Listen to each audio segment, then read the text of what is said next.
Hey, I'm Zoe, and this is the Relentless Reset. No formulas, no fixes, just short, honest reflections on navigating the messy middle of growth and becoming.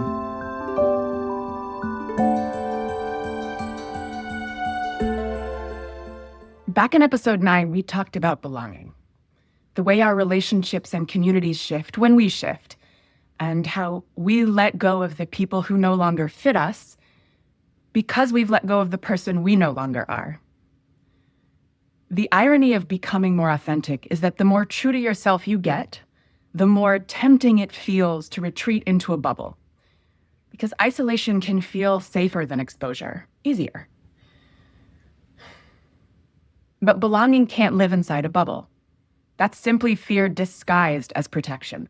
Real belonging requires connection, and that means risk, vulnerability, and uncomfortable feelings. So let's take this idea of belonging one step further.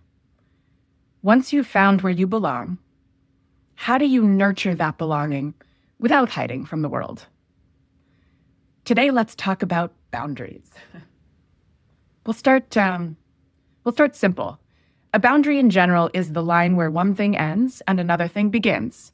It could be geopolitical, the field lines on a soccer field, or even your skin, which is your body's line between you and the rest of the world.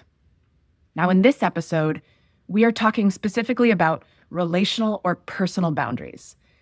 These are the agreements you make with yourself about what you will and won't engage with in yourself and in others, so you can honor your limits and show up in your life without burning out or disappearing. Back in episode 9 again, we said real belonging is finding where you fit when you are most yourself. Well, boundaries are how you protect that belonging so that it can actually last. All right, that's a little about what boundaries are, but let's further clarify by getting into what they're not, because a lot of us misinterpret them. And the most difficult part is that we want boundaries to be easy buttons. Set it once, done forever. On, off, yes, no, good, bad. But that's a static mindset. And as we've talked about before, growth is not a static or rigid process. Boundaries are inherently dynamic because they shift as we do. Boundaries are living things, like a living plant that will bend without breaking. And like any living thing, they require awareness and constant adjustment, because they are part of a living, dynamic, evolving system. You. Boundaries also aren't the same as rules. A rule is a rigid and external thing. For example, you are not allowed to call me after 8 p.m. Now, rules can be useful in certain contexts, like laws or safety, but rules are often broken when life throws a curveball because in the context of relationships, rules are too often about control. A boundary, on the other hand, is flexible and internal. That might sound like I usually protect my evenings, but if my sister's in a crisis, I'll pick up. Boundaries can be bent, but still hold. Another way to think of this is that rules often become walls, or what psychologists call splitting. It's safe or unsafe, good or bad. You end up barricading yourself instead of protecting yourself. Boundaries are not about keeping people out. They're about letting the right people in. So think of them more like scaffolding. They're solid enough to hold your shape, but flexible enough to evolve as you do.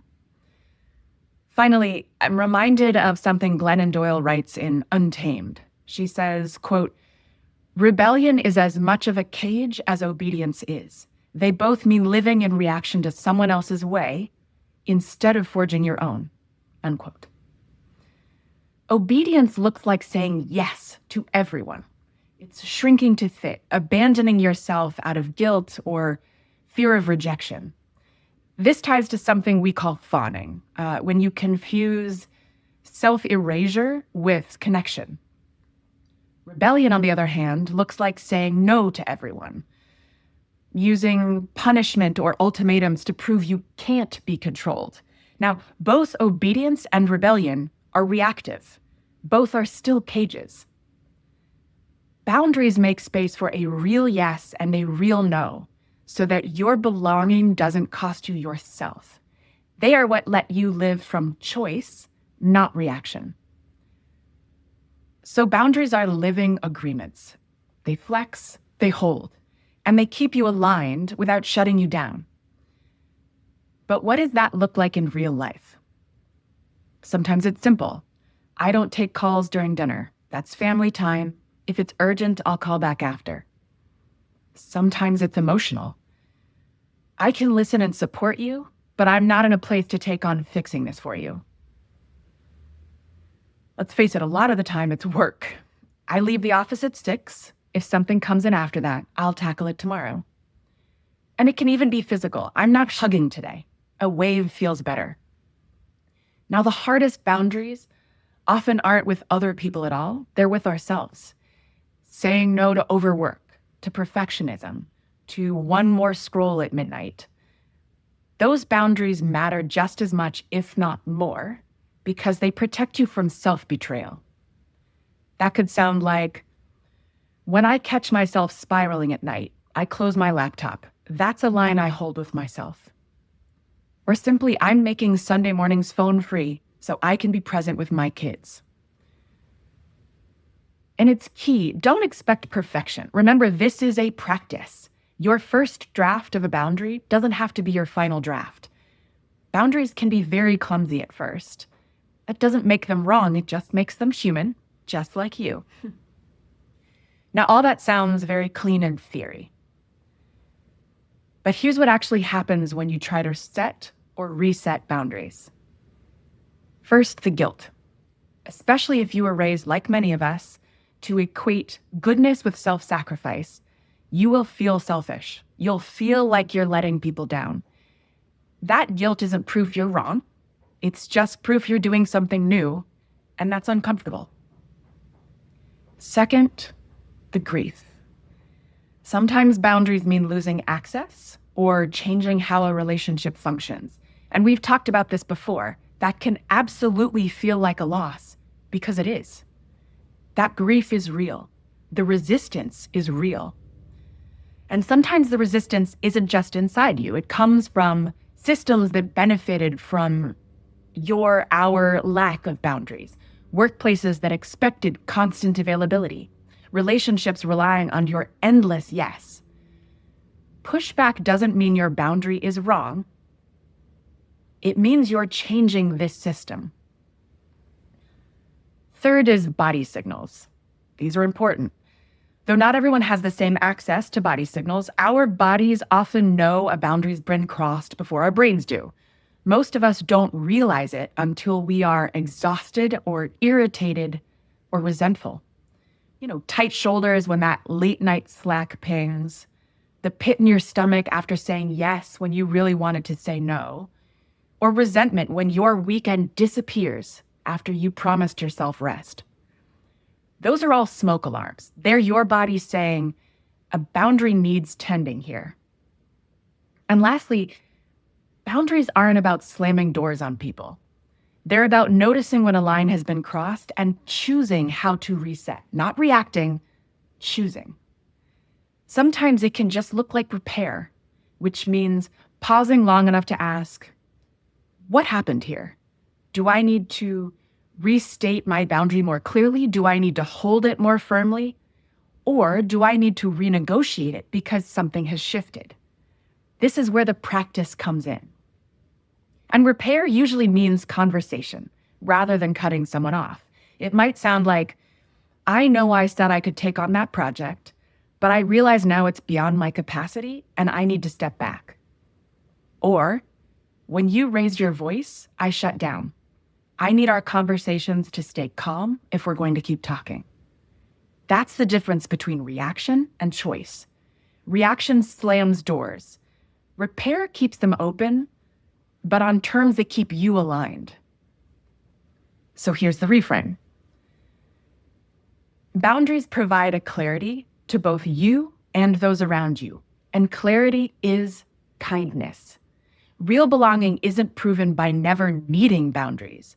It's proven by how your relationships hold up after you set them. This is my favorite. Prentice Hill says, boundaries are the distance at which I can love you and me simultaneously. Brilliant. And remember, boundaries aren't theoretical. They only matter when they're lived. That's in the tension or ease you feel in your body, in the white space or lack of it in your calendar, and in the words you use in conversation. So here are 3 questions to sit with this week in looking at boundaries in your own life. First, where am I choosing safety that's really keeping me stuck? Look for avoiding calls, skipping invitations, keeping ideas to yourself because it feels safer. Are you protecting your energy or hiding from the very experiences that would help you to expand? Next, where am I saying yes to more than I should? In this case, look for saying yes when your body says no, or feeling resentful after agreeing to something. Are you choosing from a true yes, or maybe from a fear of disappointing someone? Finally, what's one boundary I want to practice holding or relaxing this week? Maybe it's a conversation you've been avoiding or a limit you keep moving. Ask yourself, what's one tiny action, a text, a no, a yes, that would bring me back into alignment? So here's the truth. Belonging without boundaries collapses into performance. Boundaries without belonging calcify into loneliness. The reset is learning to hold both. And next week is the desire reset. Because once you know who you are and you've protected that truth, the question becomes, what do you really want? So, reset as many times as you need, and I'll see you next week.